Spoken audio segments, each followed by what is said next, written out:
Now, the president also saying he will order federal intervention in Chicago and Baltimore despite opposition, talking about the National Guard. That's right.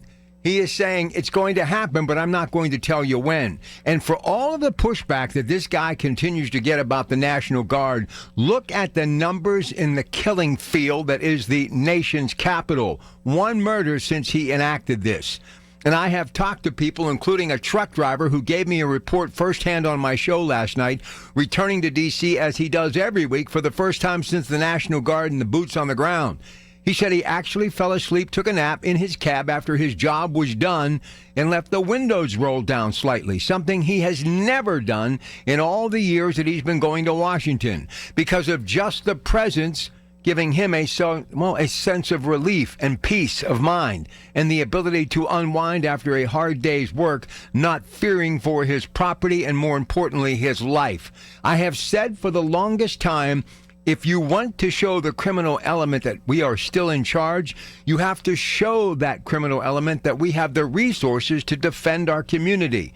The president is doing nothing more than that. And he's also saying, look, if you're in the National Guard, you signed up for exactly this, to defend, protect, whether it's across the sea or, in your own state. It's about preserving and giving people the right to be able to live in the most powerful free nation in the world, but be safe at all times while doing it. Look, I'm not saying this is the answer and this is going to make everything right, but I also know this.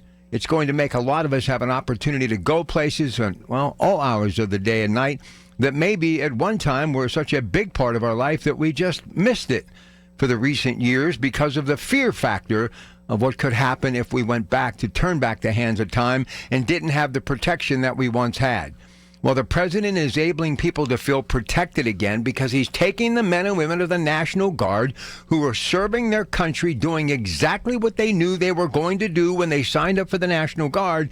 And as opposed to doing maneuvers and waiting till that 2 weeks ticks and goes by and they return to that civilian life, he's going to utilize the most and to the most of their capability while he has them on the nation's clock. And as it ticks, they will be out every single day letting people know, especially that criminal element, not this time.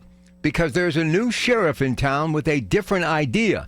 And if I'm a public official in one of these major cities or a governor or anyone representing the state that these cities like Chicago and places like Baltimore fall in, I'd be saying, you're all in and welcome. Anything you can do to make the people who voted me in office feel safe and to make my place an opportunity for the next business to come, I'm all in.